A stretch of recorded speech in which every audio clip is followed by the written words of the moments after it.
After our family reunion, I checked my bank account. It was empty. My son-in-law snorted, "We needed it more than you." My name is Evelyn, and I turned 70 last spring. Until that moment, sitting at my kitchen table with a cup of coffee going cold beside me, I thought all the surprising chapters of my life had already been written. I was wrong. The day had started so well. The reunion had been beautiful. We laughed, passed dishes around the table, and for the first time in years, everyone fit around without anyone glaring at each other. My granddaughter brought a photo album, and we all cried over old summer pictures of better days. It felt good. Ordinary. Safe. Then I opened my banking app. I hit refresh because surely this was a mistake. The number on the screen glowed back at me. 0. Then a string of zeros where my small nest egg used to be. The money I had been saving for years, the cushion that meant I could stay in my own home and not become a burden to anyone, had vanished. My hands went ice cold. I tapped the screen again, willing the app to correct itself. It did not. The room tilted just slightly, the way it does when your body realizes something terrible before your mind catches up. My chest tightened. That money was not just numbers on a screen. It was my independence. It was every sacrifice I had made, every small comfort I had denied myself so I could have security in these final years.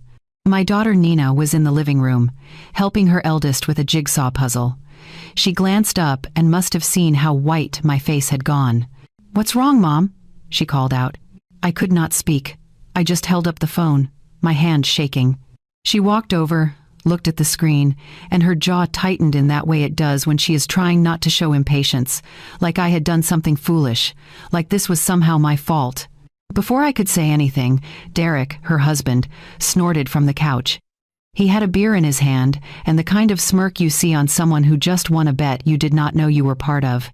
"We needed it more than you," he said, almost amused. His tone sliced through me worse than any shout ever could have. The coffee in my mouth tasted like metal. The puzzle pieces on the table blurred together. Everything else in the room vanished, except for those words hanging in the air, mocking me. "We needed it more than you."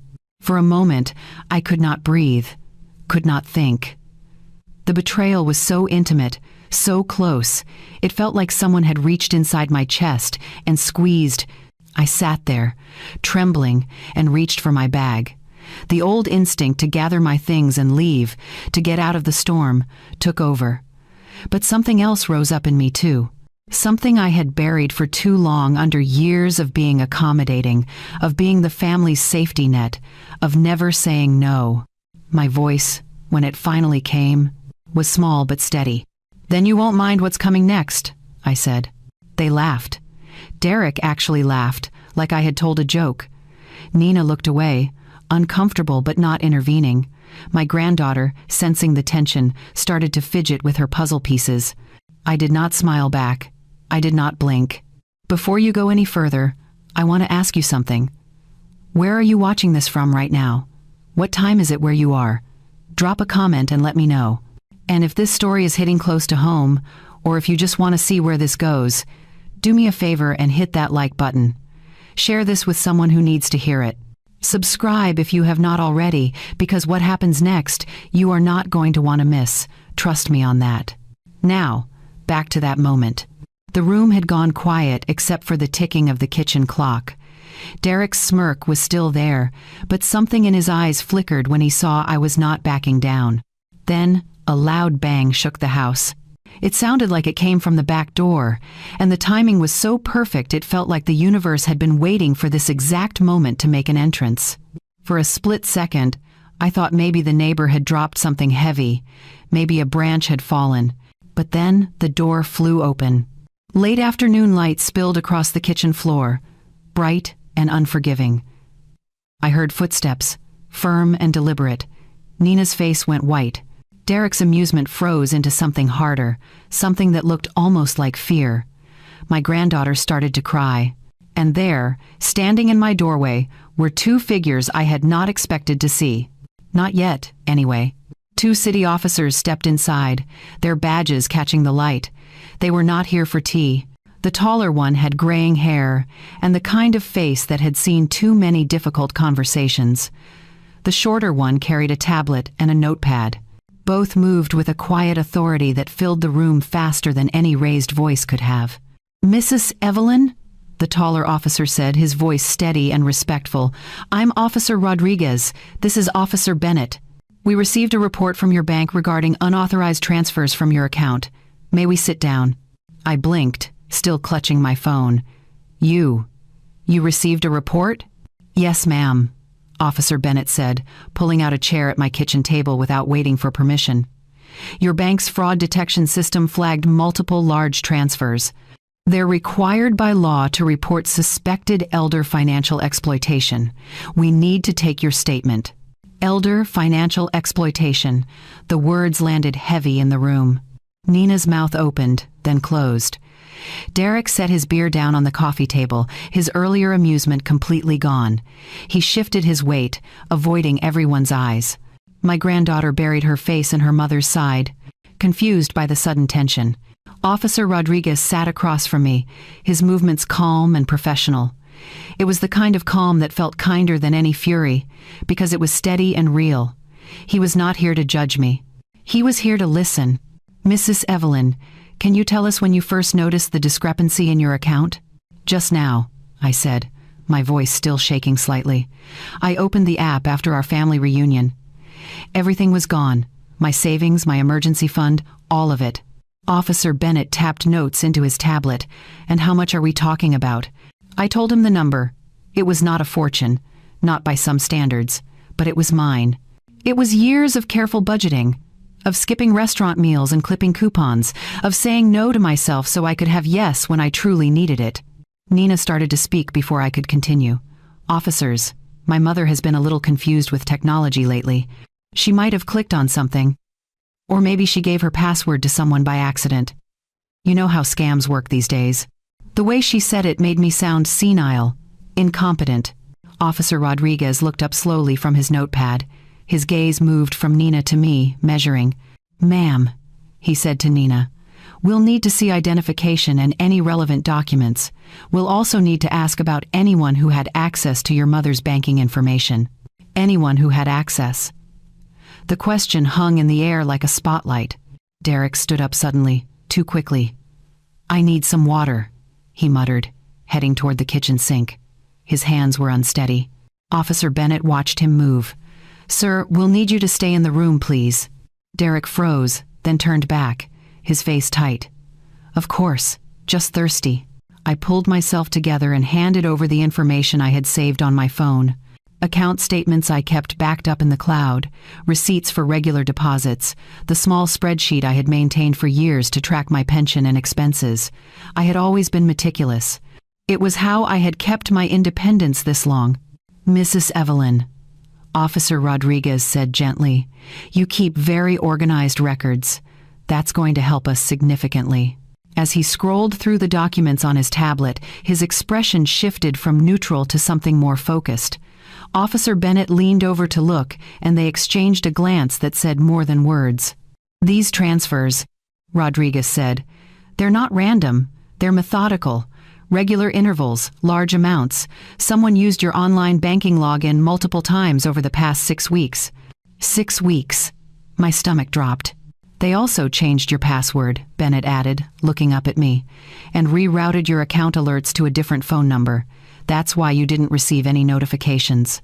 The room went very quiet. Even the clock seemed to stop ticking. Nina's fingers twisted together. "That doesn't mean—" "Ma'am," Officer Bennett interrupted gently but firmly, "this level of access requires personal information. Security questions, previous passwords, possibly even physical access to documents. This wasn't an outside scammer. Whoever did this knew Mrs. Evelyn's routines, her personal details, her schedule." Derek's face had gone pale. He sank back onto the couch, his earlier confidence completely shattered. Officer Rodriguez looked directly at me, and there was something soft in his eyes that I had not expected. Compassion, maybe, or respect. "Mrs. Evelyn, this is elder financial exploitation. We see this more often than people realize, and I'm sorry to say that in most cases, it's committed by family members or close friends. People who have access and opportunity." He paused. "We'll take your full statement, and will begin an investigation immediately." My granddaughter started crying harder. Nina tried to comfort her, but her own hands were shaking. As the officers stood to leave, they handed me a card with case numbers and contact information. They promised someone from the fraud unit would follow up within 24 hours. They took photos of my documents with my permission. They were thorough, patient, and kind. At the door, Officer Rodriguez turned back. "Mrs. Evelyn, I want you to know something. You did nothing wrong. Keeping good records, noticing quickly, calling this in, that takes strength. Don't let anyone make you feel otherwise." I nodded, not trusting my voice. After they left, the house felt different. Smaller. The air was thick with unspoken accusations and barely contained panic. Derek made a move to say something, but whatever words he had prepared died in his throat when he saw the look on my face. Nina stood frozen, her arms wrapped around herself. That night, as I lay in bed staring at the ceiling, one thought kept circling back, sharp and clear. This was not a mistake.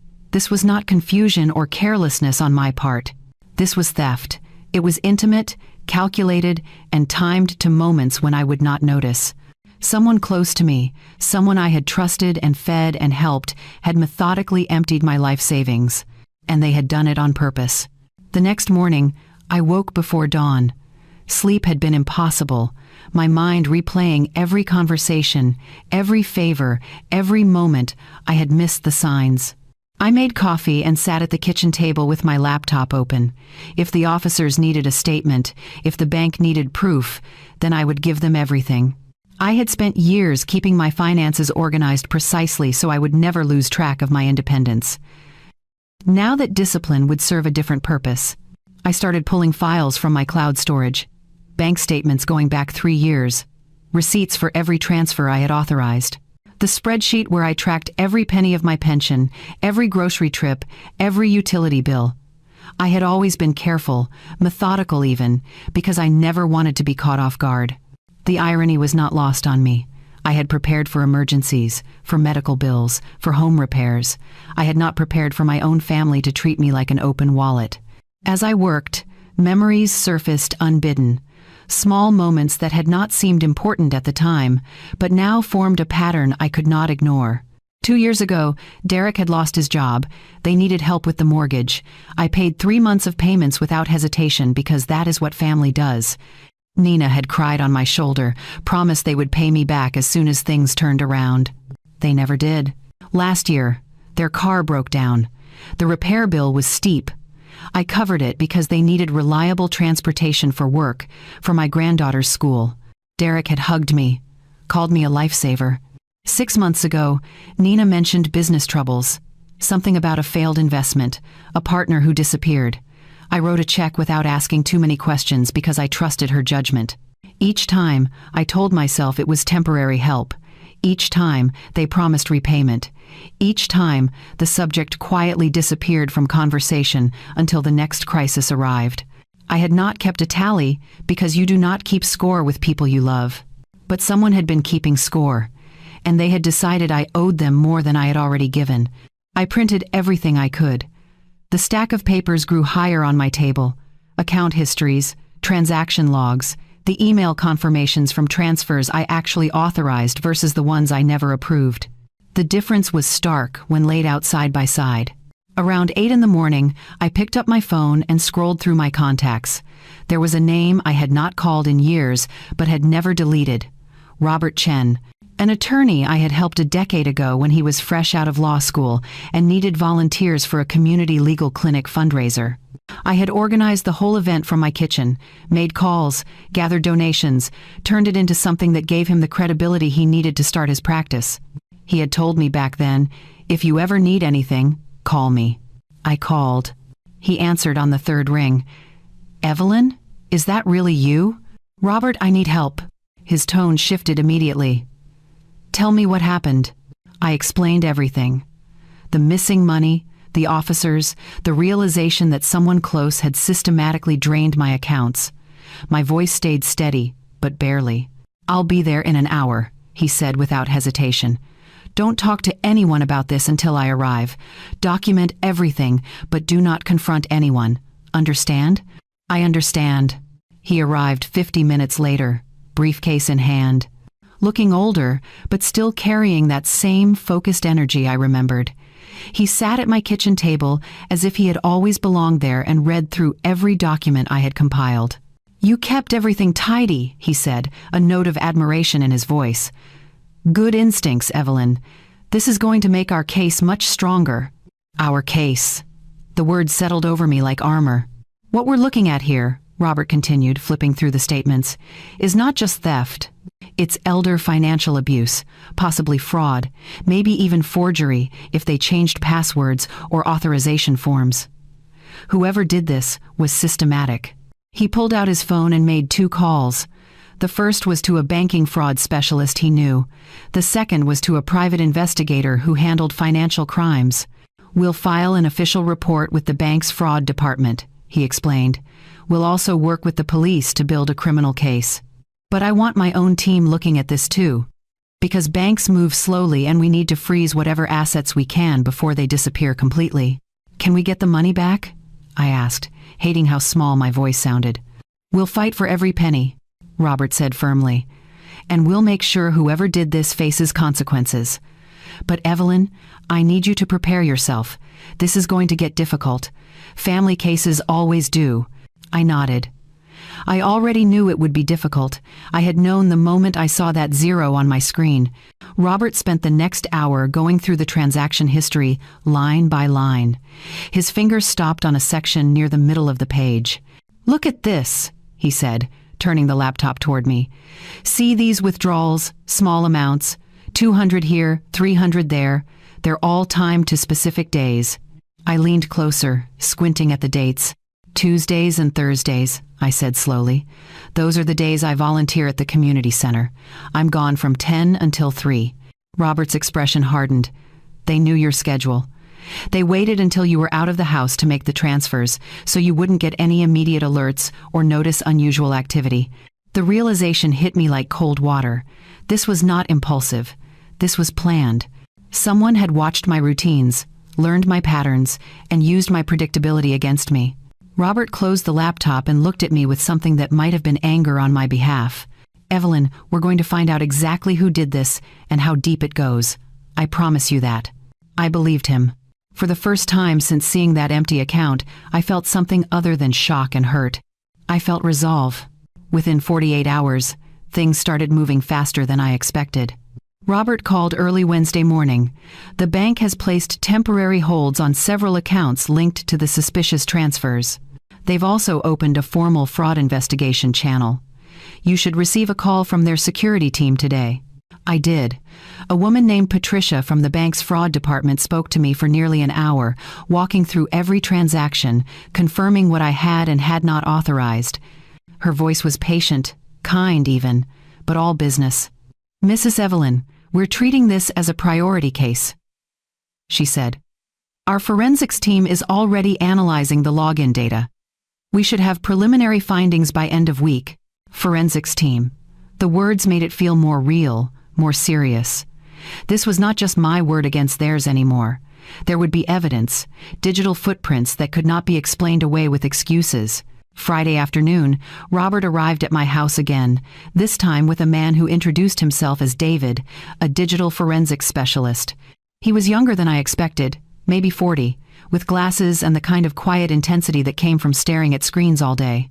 He set up his laptop on my kitchen table and pulled up a series of files that looked like nothing but numbers and codes to me. "Mrs. Evelyn," David said, "I've been reviewing the access logs from your bank account. What I found is concerning but also very useful for your case." He turned the screen toward me. "See these entries here? These are device identifiers. Every time someone logs into your account, the system records what device was used, the IP address, and the approximate location." I leaned forward, trying to make sense of the jumble of information. "Your usual logins," he continued, highlighting a section in green, "come from your phone and your home computer. Same IP address, same location, very consistent." He scrolled down to another section, this time highlighted in red. "But these logins? Different device entirely, a laptop, and the IP address traces back to a location about 2 miles from here. The timing matches those Tuesday and Thursday withdrawals we identified. My throat tightened. 2 miles from here. That was where Nina and Derek lived. There's more, David said, pulling up another screen. Whoever accessed your account also changed the alert settings. Your transaction notifications were rerouted to a different phone number. That's why you never received warnings about the transfers. Can you trace that number? Robert asked. Already did, David replied. It's a prepaid cell phone, purchased with cash at a convenience store 3 months ago. Untraceable to a specific person, but the purchase location is near your daughter's neighborhood. 3 months ago. They had been planning this for 3 months. The betrayal settled deeper, colder. This was not desperation or a moment of weakness. This was calculated. Robert made notes on a legal pad. What about authentication? Banks require security questions for password changes. David nodded. They do. And that's where it gets interesting. The security questions were answered correctly, which means whoever did this knew your personal information. Your mother's maiden name, the street you grew up on, your first pet's name. These aren't things a stranger would know. I felt dizzy. I had shared those stories at family dinners, over holiday meals, during long conversations when Nina was young and curious about my past. I had given them the keys to my own vault without realizing it. There's one more thing, David said, pulling up what looked like a scanned document. The bank sent me this. It's a form that was submitted to authorize certain changes to your account. It has your signature on it. I stared at the signature. It looked like mine, but something was off. The loops were too wide, the pressure uneven. That's not my signature, I said firmly. I know, David replied. I compared it to samples from your other documents. The inconsistencies are clear. Someone forged this. Robert leaned back in his chair, his expression grim. Forgery adds another layer to the criminal charges. Do we know who submitted this form? It was notarized, David said, by a notary named Thomas Brennan. I looked him up. He's affiliated with a community club in your son-in-law's neighborhood. They likely know each other. The pieces were coming together, forming a picture I did not want to see but could not look away from. Robert stood and paced to the window. We need to connect Derek directly to these logins. Can we do that? I'm working on it, David said. I've requested additional metadata from the bank. If we can match the login timestamps to Derek's known whereabouts, we'll have something concrete. That evening, after they left, I sat alone in my kitchen with a cup of tea I did not drink. The house was too quiet. Every creak of the floorboards made me jump. My phone buzzed. An email from David. The subject line read, "Timestamp match found." I opened it with shaking hands. Inside was a single attachment, a screenshot showing a login to my bank account at 11:47 on a Tuesday morning, 6 weeks ago. Below it, David had added a note, cross-referenced with phone records and social media activity. Derek posted a photo from your daughter's home at 11:52 that same morning. Location metadata confirms he was there during the exact window of this login. I stared at the timestamp. 11:47. I remembered that day. I had been at the community center, helping organize a food drive. I had come home around 3, tired but happy, unaware that while I was doing good for strangers, someone I loved was stealing my future. The evidence was right there. Undeniable. Time-stamped. Documented. Derek had logged into my account from his own home and transferred my money while I was out helping others. And now I had proof. That night, I could not sleep. I lay in bed, staring at the ceiling, and my mind wandered back through the years, trying to understand how I had become this to them. Not a mother, not a grandmother. A resource to be drained. I had not always been alone in this. There was a time when my husband was here, when we built this life together. He died when Nina was 16, a sudden heart attack that left us reeling. One day he was laughing at the dinner table, the next he was gone. Just like that. I became a single parent overnight. I worked 2 jobs to keep Nina in her school, to keep the house, to make sure she did not lose more than she already had. I learned to fix the leaking faucet myself. I changed the oil in the car by reading a manual. I planted a vegetable garden so we could save money on groceries. Every choice I made was about survival and about giving Nina a stable foundation. When she went to college, I worked overtime to help with tuition. Not all of it, but enough that she graduated with less debt than most of her friends. I was proud of that. Proud of her. She was smart, capable, determined. When she met Derek, I wanted to like him. I really did. He was charming, attentive, said all the right things. At their wedding, he hugged me and called me Mom and told me he would take care of my daughter. For a few years, it seemed like he would. But somewhere along the way, the requests started, small at first. Could I watch my granddaughter for the weekend so they could take a trip? Of course. Could I lend them a little money to cover a car insurance payment? Absolutely. Could I help with the deposit on their new apartment? Without question. Each favor felt reasonable on its own. It was only when I looked back that I saw the pattern. I had been filling gaps for years, patching holes that should not have existed if they managed their money better. There was the time Derek started a business with a friend. He needed startup capital. I gave him $8,000. The business folded within 6 months. He never mentioned paying me back, and I never asked because I did not want to seem petty. There was the vacation they took to Florida 2 years ago, the one they said was a much-needed break after a hard year. They posted photos of fancy restaurants and beach resorts. A week later, Nina called to say they could not make rent and could I help just this once. I sent the money the same day. Last Christmas, I bought gifts for my granddaughter and also quietly paid their electric bill because Nina mentioned it was overdue. I wrapped the payment in an envelope and slipped it to her without Derek seeing because I knew he would be embarrassed. Or so I thought. Maybe he was not embarrassed at all. Maybe he expected it. I had been the safety net for so long that I had forgotten I was allowed to say no. I had confused love with obligation, generosity with surrender.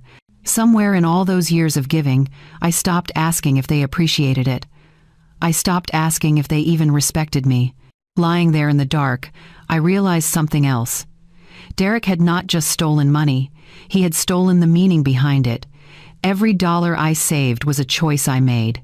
A meal I skipped, a coat I did not replace, a trip I never took. That money represented my autonomy, my ability to care for myself so I would not become a burden. And he took it as if it meant nothing. The hurt was still there, deep and sharp. But something else was rising alongside it. Not anger, exactly. Something colder, clearer. Strategy. I sat up in bed and turned on the lamp. I reached for the notepad I kept on my nightstand and started writing. Robert had given me advice. Document everything. Build a legal wall. Do not engage emotionally. Let the professionals do their work. I wrote down every conversation I could remember, every request for money, every promise to pay me back, every time Derek made a comment that should have been a warning. The time he joked about my pension being more than I needed. The time he asked if I had a will and who was listed as beneficiary.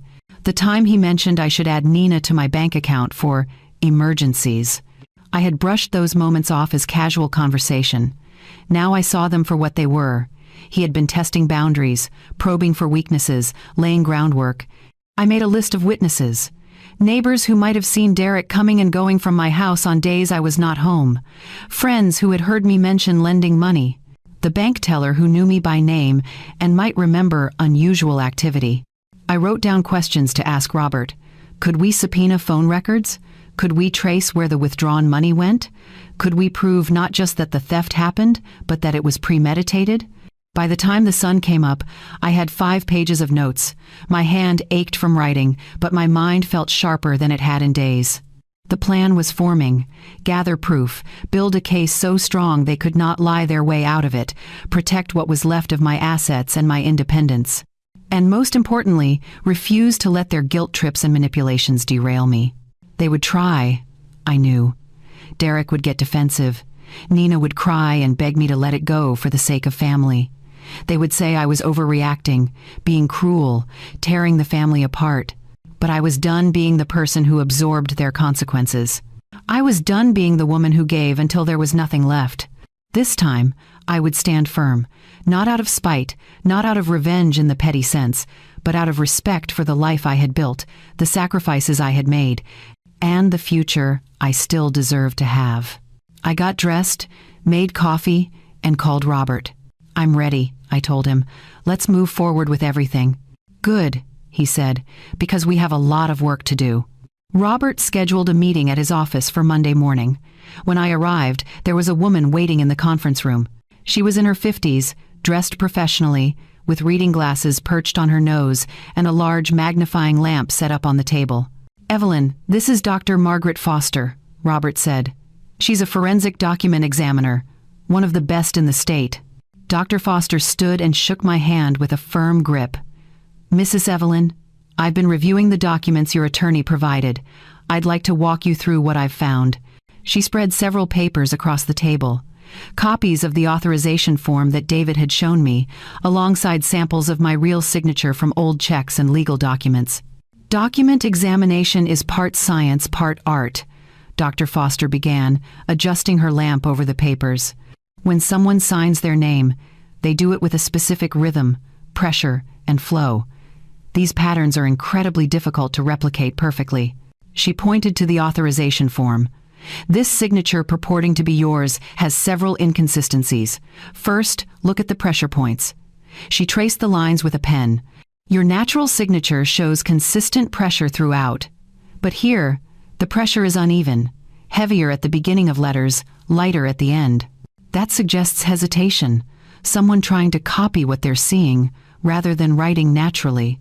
I leaned closer, studying the subtle differences. "Second," she continued, "the pen lifts. You have a distinctive way of connecting your letters, very fluid. This signature has breaks where there shouldn't be any." The forger lifted the pen multiple times, probably to check their work against a reference. "Can you prove it's forged?" Robert asked. "I can testify to a high degree of certainty that this signature was not made by Mrs. Evelyn," Dr. Foster said. "I can also tell you something else. The ink." She pulled out a small device and held it over the document. "This is a video spectral comparator. It analyzes ink composition and aging. The signature on this form is approximately 3 months old, which matches the timeline. But here's the interesting part." She pointed to a date written next to the signature. "This date was added later, maybe a day or two after the signature. Different pen, slightly different ink composition. Someone signed this form, then came back and dated it to make it appear legitimate." My stomach turned. The level of deception was staggering. "Who notarized this?" Dr. Foster asked. "A man named Thomas Brennan," Robert replied. "We believe he's connected to Derek through a local community club." Dr. Foster made a note. "I'll need to examine his notary records. If he notarized a document he knew was forged, that's a criminal offense on his part as well." She gathered the papers into a folder. "I'll prepare a full report for the court. This should be more than sufficient to prove forgery." After she left, Robert and I met with David again. He had brought his laptop and looked eager to share something. "I have updates," David said, opening several windows on his screen. "Big ones." He pulled up a network diagram that looked like a spider web of connections. "I traced the money. After it left your account, it didn't just disappear. It moved through 3 intermediary accounts before landing in various places." "What kind of places?" I asked. "A down payment on a truck, luxury purchases at electronics stores, cash withdrawals at ATMs near Derek's workplace, and this is the big one." He tapped the screen. "A transfer to a business account registered under Derek's name. A consulting company that appears to exist only on paper. No website, no clients, no legitimate activity. Just a shell to funnel money." Robert whistled low. "That shows intent. He wasn't just taking money impulsively. He created a structure to hide it." David nodded. "And there's more. I got the extended metadata from the bank. Remember those login timestamps? I cross-referenced them with cell tower data. Derek's phone pinged towers near your house on 4 separate occasions when unauthorized logins occurred. He showed us a map with dots marking locations and times. Here, here, here, and here. Each time corresponds to a login from that unknown laptop. And each time, his phone was in the vicinity of your home." "He was physically at my house?" I felt cold. "Or very close to it," David confirmed. "Close enough that his phone connected to nearby towers. This puts him at the scene during the exact times the theft occurred." Robert was already making notes. "This is beyond circumstantial now. We have device data, location data, financial trails, and forged documents. We can build a timeline that shows premeditation and execution." David closed his laptop and looked at me seriously.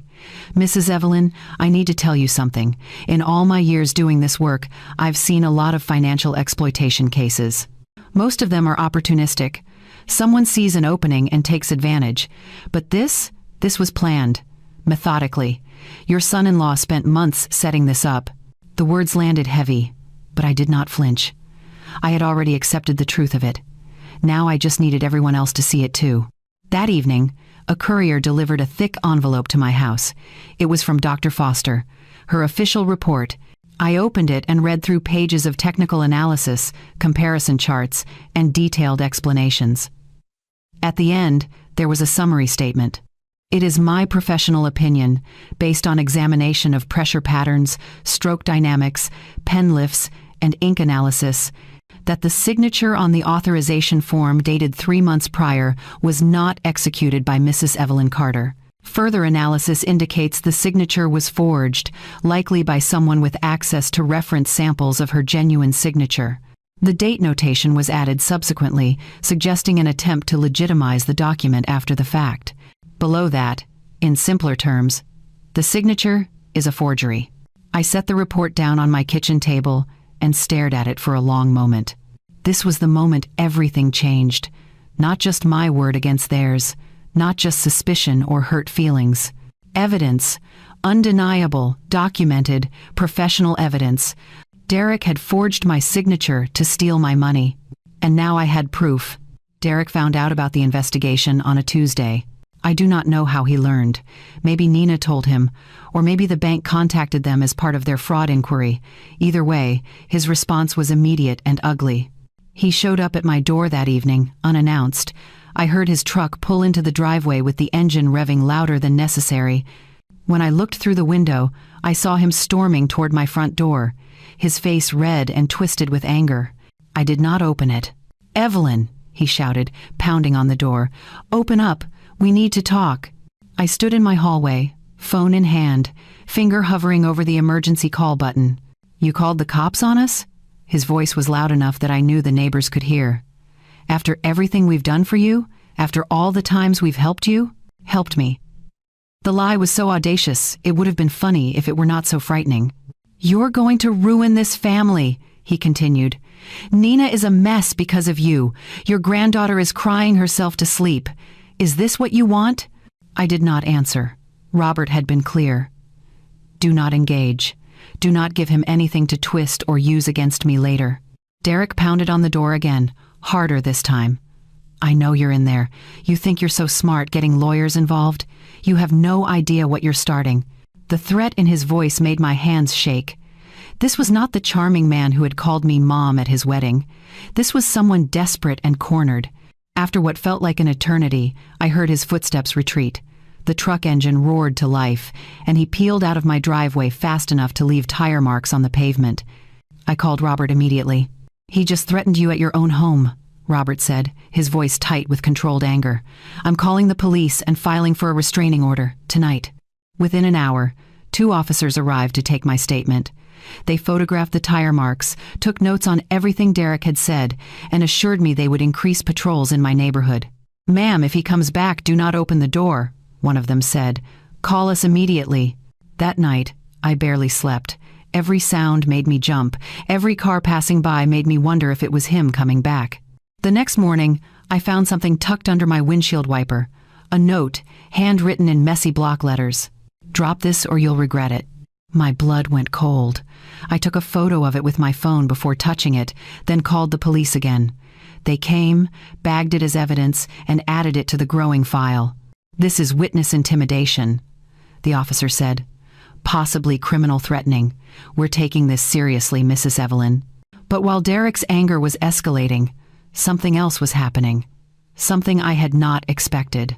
My neighbors started coming forward. Mrs. Patterson from across the street knocked on my door that afternoon with a casserole and an apology. "I should have said something sooner," she told me, wringing her hands. "But I saw Derek at your house several times when you weren't home. I thought maybe you'd given him a key for emergencies, but something about it felt off. He'd be in there for an hour or more." "When was this?" I asked. "Tuesdays and Thursdays, mostly."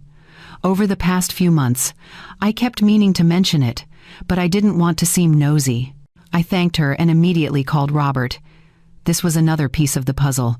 Derek had not just accessed my accounts remotely. He had been in my home, probably looking for documents, passwords, anything he could use. The next day, Mr. Herrera from 2 doors down stopped me while I was checking my mail. "Evelyn, I heard about what happened," he said quietly. "I want you to know, if you need anything, you just ask. And if that son-in-law of yours comes around here again acting like he did the other night, well, let's just say I've got a clear view of your driveway from my porch." One by one, people I had lived near for years but barely knew beyond polite waves began offering support. They brought food, offered to keep watch, shared observations they had made but never mentioned. It was humbling and heartbreaking at the same time. I had been so focused on being independent, on not being a burden, that I had not realized I had a community around me who cared. David called on Friday with news that shifted the investigation again. "I've been tracking the cash withdrawals from those intermediary accounts," he said. "Most of them happened at ATMs, which are hard to trace to specific people. But I found something interesting. Several of the larger amounts were deposited into a pawn shop account." "A pawn shop?" "Yeah, a place called Mason's Exchange about 10 miles from here. I did some digging. The owner has a history of questionable transactions, not quite illegal but definitely shady. People use him to convert items into quick cash without too many questions." "Why would Derek use a pawn shop?" I asked. "To hide the money trail," David explained. "He buys something with your stolen money, pawns it immediately, gets cash that's harder to trace. It's a laundering technique.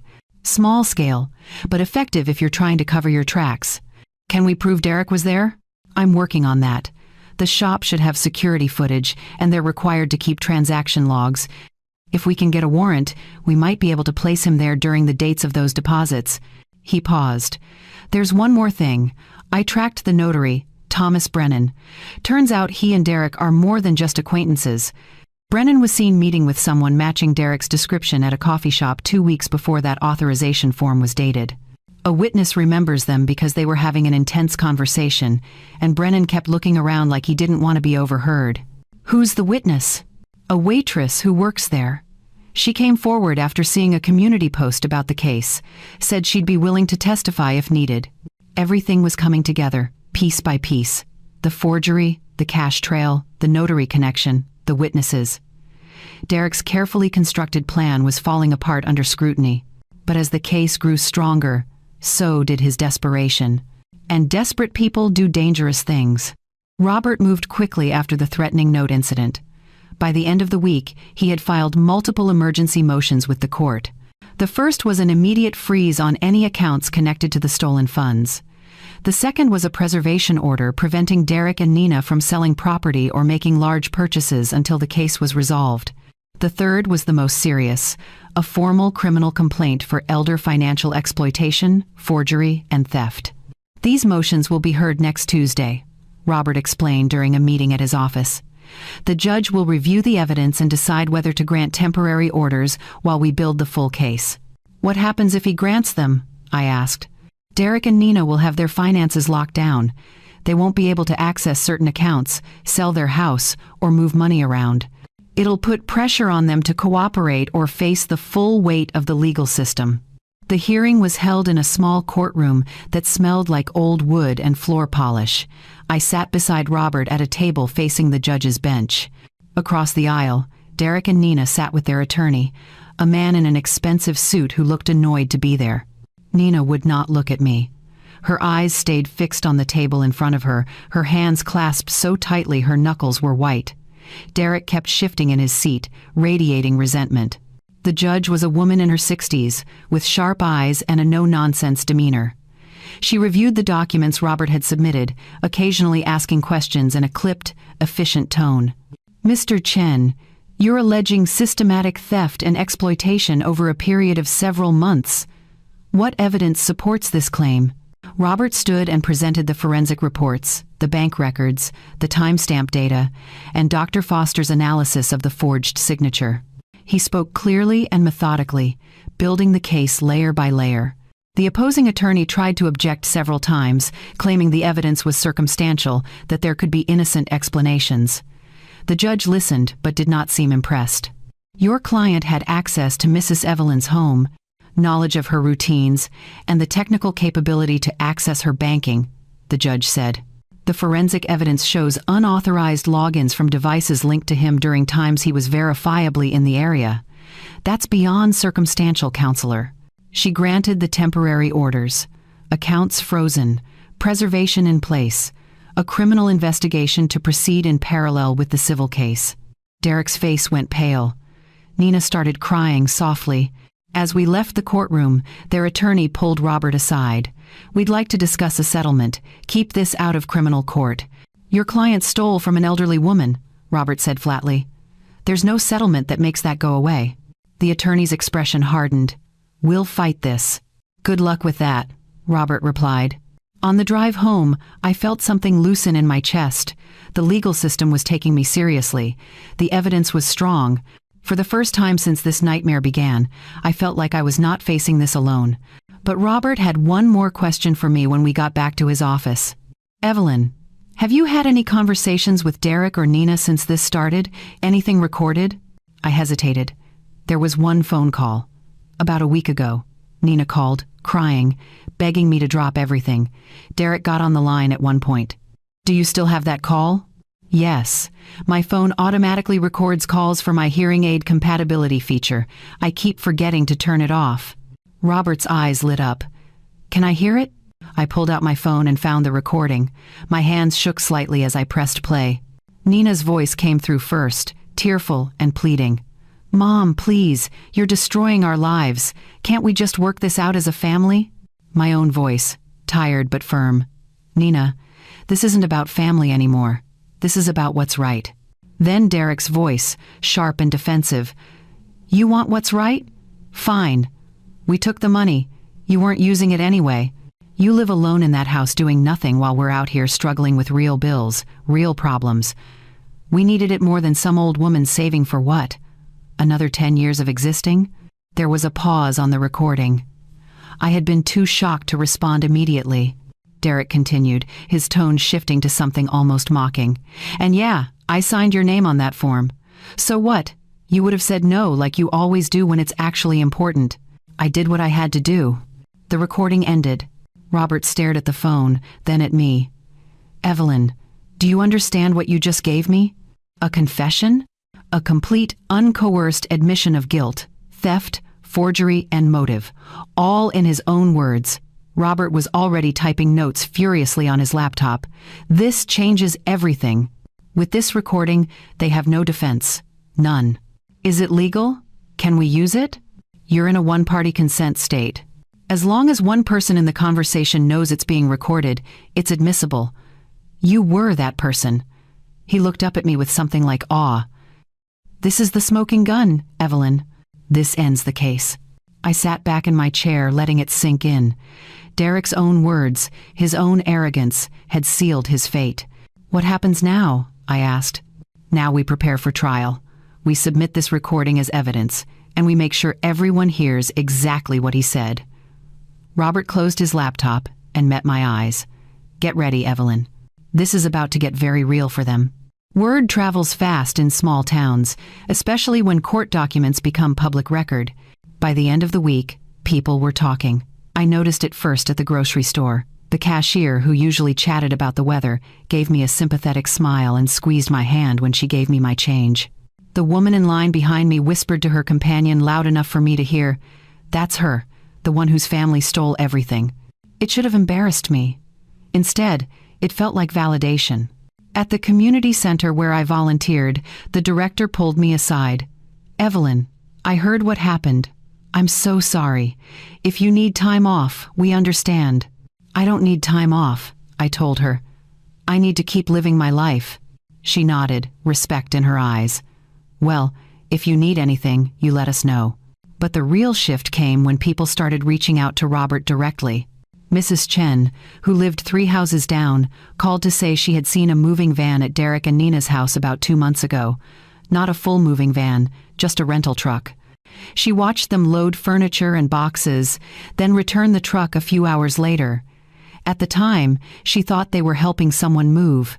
Now she wondered if they had been pawning or selling items purchased with my money. The mail carrier came forward with information about multiple packages delivered to their address during the same time frame as the thefts. Electronics, luxury goods, things that did not match their usual deliveries.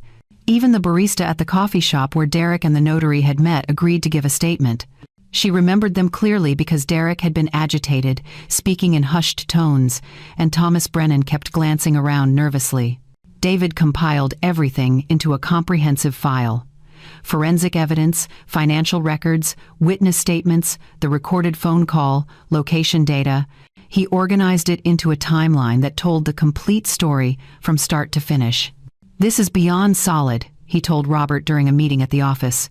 "Any jury that sees this will convict. Any judge will rule in Evelyn's favor. There's no ambiguity left." Robert scheduled a meeting with the prosecutor handling the criminal side of the case. I went along, sitting quietly while they discussed strategy.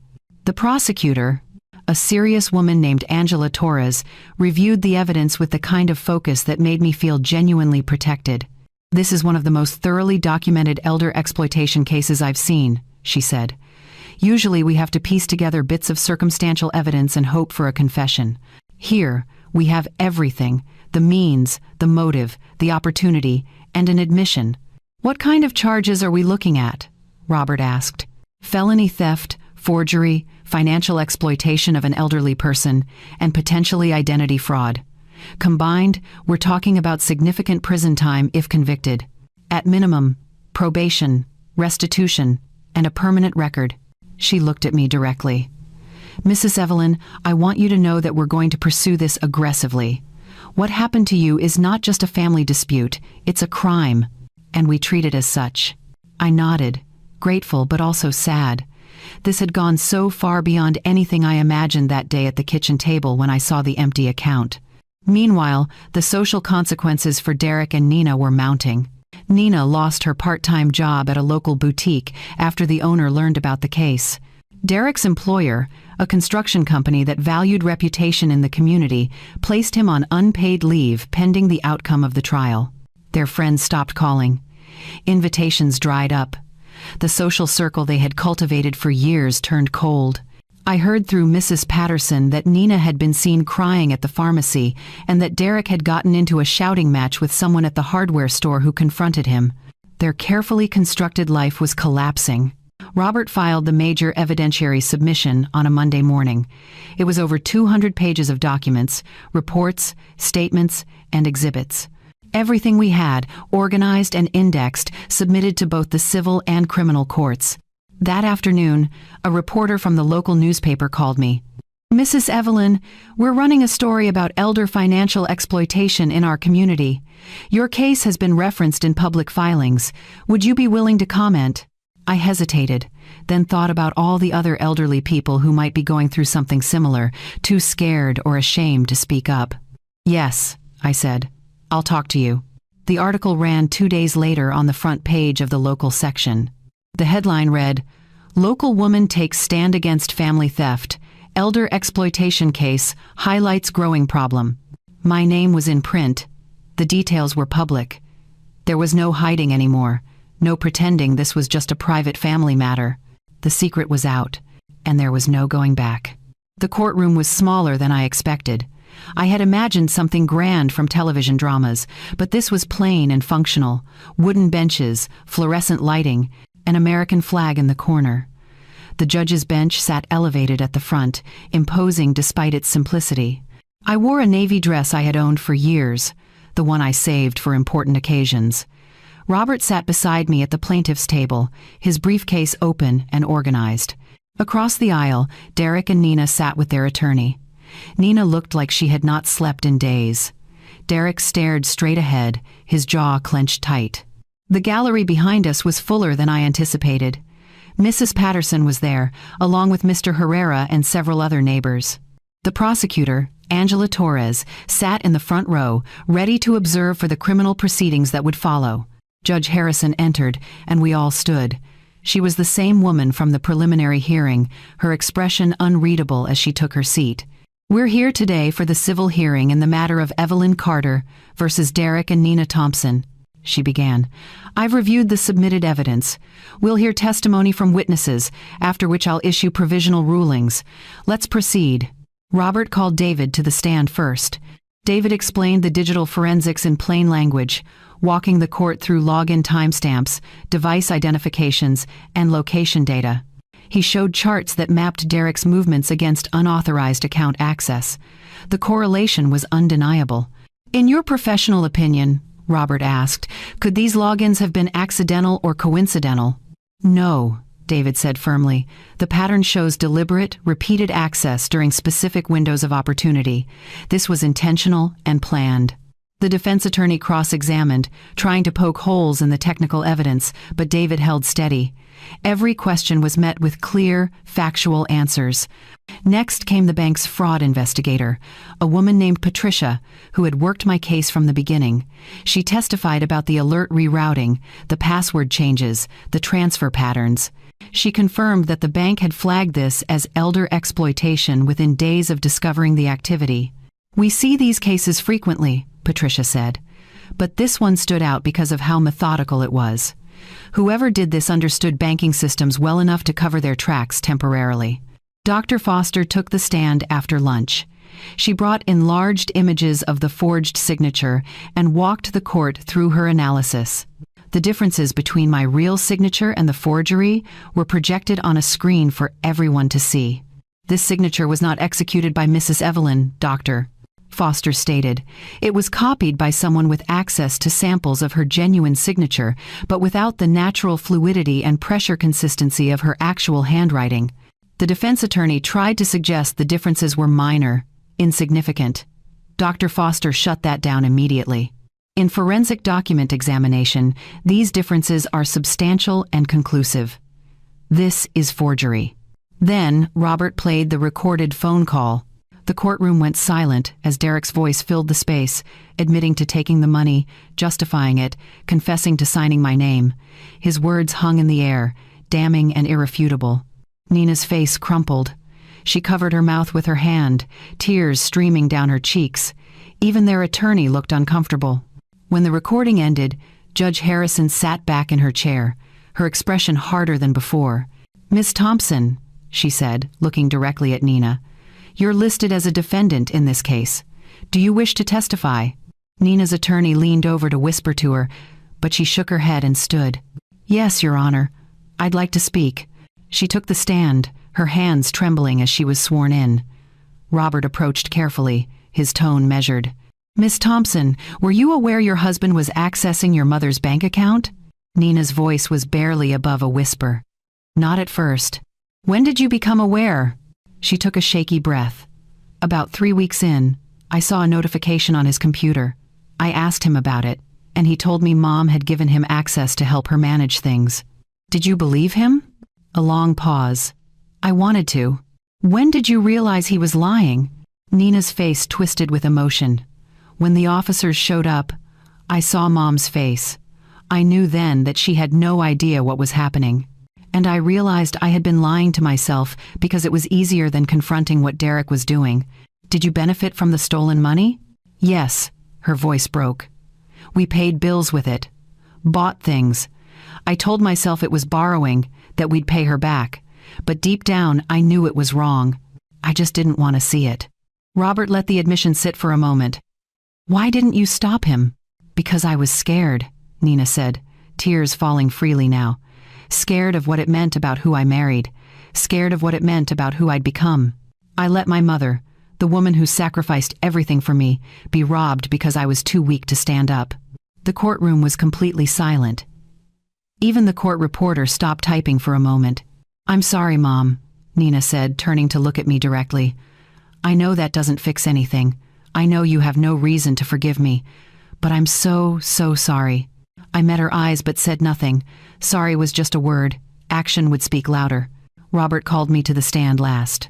I walked slowly to the witness box, placed my hand on the Bible, and swore to tell the truth, as if I had done anything but tell the truth this entire time. Robert's questions were gentle but direct.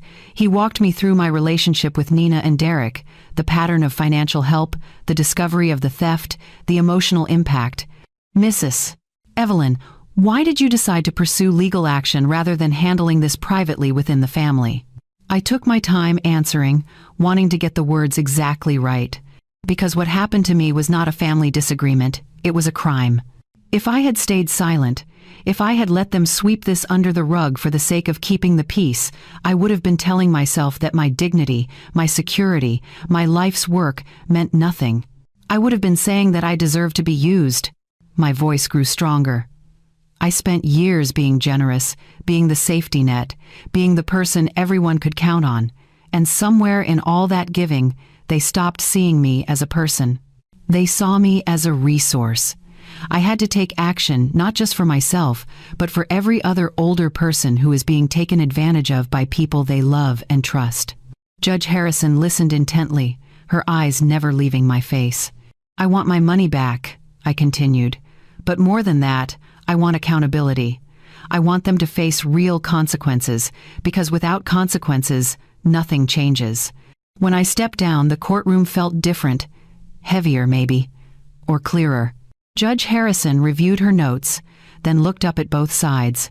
Based on the evidence presented, I'm issuing the following provisional rulings. The frozen accounts will remain frozen. Restitution to Mrs. Evelyn will begin immediately from any available funds. I'm ordering a full asset review to determine what can be liquidated to satisfy the debt. She paused, her gaze landing on Derek. Furthermore, I'm referring this matter to the criminal court with a strong recommendation for prosecution.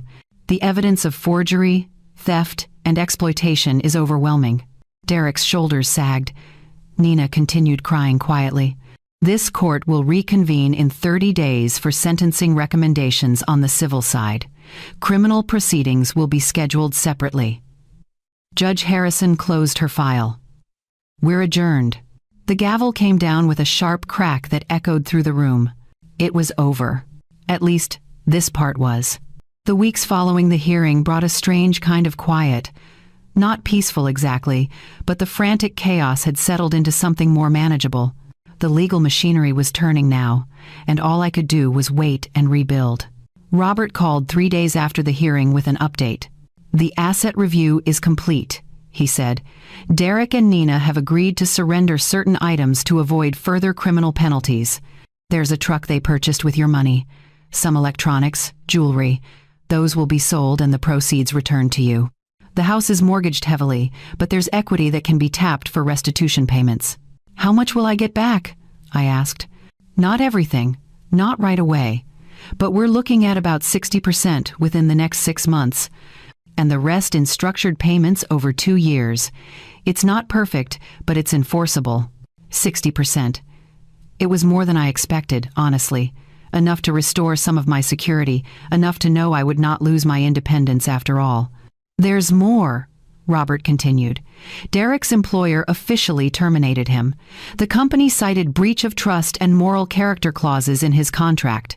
Nina's been ordered by the court to find full-time employment to meet her restitution obligations. They're selling the house, moving to a smaller place, 3 towns over. I absorbed the information without satisfaction or glee. These were just facts, consequences they had earned through their choices. And the criminal case? Prosecutor is moving forward. Derek will likely face probation, community service, and a permanent record. There's a possibility of jail time, but given his cooperation in restitution, it might be reduced. The judge will decide at sentencing next month. After we hung up, I sat at my kitchen table with a cup of tea and let myself feel the weight lifting. It was not gone entirely, but it was lighter. My phone buzzed. A text from Mrs. Patterson. We're having a little gathering this Saturday. Just neighbors. We'd love for you to come. I had not been to a neighborhood gathering in years. I had always kept to myself, not wanting to be a bother, not wanting to impose, but something had shifted. These people had shown up for me when it mattered. Maybe it was time to let them in. Saturday came, and I walked to Mrs. Patterson's house with a pie I had baked that morning. Blueberry, from a recipe my mother had taught me decades ago. The gathering was small and warm. A dozen neighbors, some I knew well, others I had only waved to in passing. They welcomed me like I had always belonged. Mr. Herrera pulled me aside at one point. "Evelyn, some of us have been talking. We want to help you set up better protections. My daughter works in banking security. She'd be happy to come by and walk you through setting up alerts, two-factor authentication, all that tech stuff." "I'd appreciate that," I said, genuinely grateful. Mrs. Chen approached next. "I volunteer with the Senior Center. They have workshops on financial safety and legal planning. I thought maybe you'd want to attend or even share your story to help others avoid what you went through." The idea of turning my pain into something useful for others appealed to me. "I'd like that." Throughout the afternoon, people offered small kindnesses. Someone recommended a good locksmith to change my locks. Someone else mentioned a lawyer who specialized in estate planning. Another neighbor, a retired accountant, offered to help me reorganize my finances with better safeguards in place. I realized I had spent so much energy trying not to need anyone that I had missed the community that existed right outside my door. The following week, Mr. Herrera's daughter came by. Her name was Sophia, and she was patient and thorough. She helped me set up new banking security, biometric logins, and alerts that would notify me instantly of any unusual activity. "No one's getting into your accounts again without you knowing," she assured me. Robert helped me establish a power of attorney structure with a trusted third party, someone independent who could help if I ever truly needed assistance, but who had no financial incentive to exploit me. I also met with a financial advisor who helped me create a budget and savings plan that would rebuild my nest egg while keeping it protected. She recommended splitting my accounts, creating barriers that would make it harder for anyone to access everything at once. These were practical steps, but they felt empowering. I was not just recovering from what had been done to me, I was building something stronger. One evening, Nina called. I almost did not answer, but something made me pick up. "Mom," she said, her voice small, "I'm not calling to make excuses. I just wanted you to know I got a job. Full-time, decent pay. I'm starting therapy too." Trying to understand how I let things get so bad, I listened without interrupting. "I'm making my first restitution payment next week," she continued. "It's not much, but it's a start. I know I can't fix what I did. I know I broke your trust, but I want you to know I'm trying to be better." "Actions matter more than words, Nina," I said quietly. "Show me over time, not with apologies, but with choices." "I will, Mom. I promise." After we hung up, I sat with the conversation for a long time. I did not know if Nina would follow through. I did not know if our relationship could ever be repaired. But I knew one thing with certainty.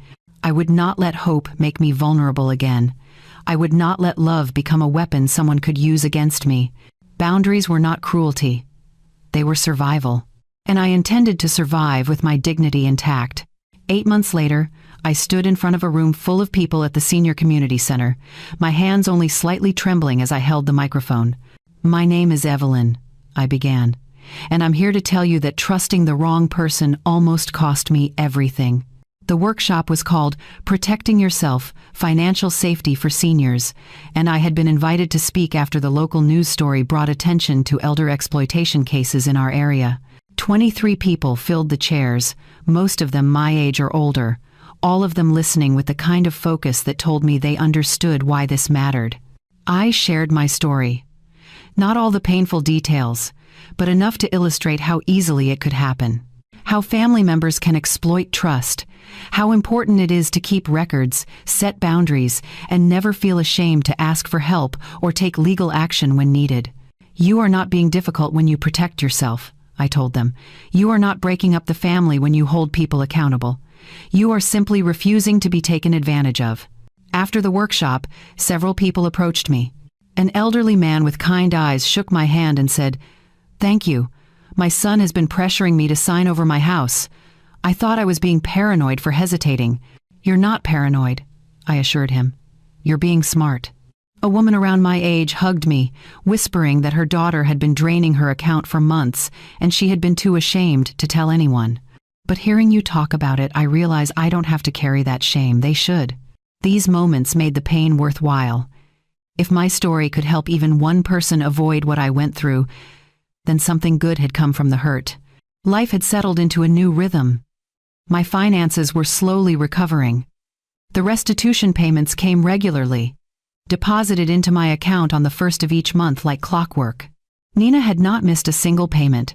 She called occasionally, updating me on her therapy progress, asking tentatively if we could have coffee sometime. I agreed to coffee 3 months ago. It was awkward and careful, both of us measuring our words. But she showed up. She listened. She did not make excuses. We were not back to where we were. Maybe we never would be. But there was something there, fragile and new, that might someday grow into trust again. Derek, on the other hand, had disappeared from my life entirely. I heard through Mrs. Patterson that he had moved 2 states away, taken a job in construction, and barely contacted Nina anymore. She had filed for divorce. The papers were being finalized. I did not waste energy thinking about him. He had made his choices. Now he lived with them. My Tuesdays and Thursdays were still spent volunteering, but now I also attended a pottery class on Wednesday evenings. The instructor was patient, and the other students were friendly. I was terrible at it, honestly. My bowls came out lopsided, my vases collapsed halfway through shaping. But I loved it. There was something healing about working with clay, about creating something imperfect but mine, about starting over when it did not turn out right, about the quiet satisfaction of finishing a piece and knowing I had made it with my own hands. Last week, I brought home a small, wobbly bowl glazed in blue. It sat on my kitchen table now, holding fruit. Every time I looked at it, I smiled. On a Sunday afternoon in late spring, Nina brought my granddaughter to visit. It was the first time since everything happened that felt almost normal. We worked in the garden together, planting a row of sunflowers along the back fence. My granddaughter dug holes with her small hands, chattering about school and her friends. Nina worked quietly beside us, pulling weeds, respecting the boundaries I had set. When the last seed was planted, my granddaughter stood and looked up at me. "Grandma, will they get really tall?" "They will," I promised. "Taller than you, taller than me. They'll turn their faces to the sun and stand strong." She slipped her small hand into mine, dirt smudged on both our palms. I like that. So did I. As they left, Nina paused at the door. "Thank you for letting us come, Mom." I nodded. "Keep showing up, Nina. That's what matters." After they drove away, I stood in my kitchen with a cup of coffee in my clean mug, looking out at the garden we had planted together. The house was quiet, but it was not lonely. It was peaceful. I had learned something important through all of this. You can be generous without being a doormat. You can love without losing yourself. You can forgive without forgetting the lessons that pain taught you. I am Evelyn. I am 70, and I am nobody's backup plan. I am not an endless resource. I am a woman who learned to protect her own light, to water her own garden, to stand tall like those sunflowers reaching for the sun. If this story resonated with you, if you know someone who needs to hear it, share it. Leave a comment telling me your thoughts. Hit that like button and subscribe, because stories like this need to be told. We need to protect each other, support each other, and remind each other that we deserve dignity at every age. Sovereignty tastes like coffee in a clean mug, like a garden you tend for yourself, like a life rebuilt on your own terms. And it is worth fighting for.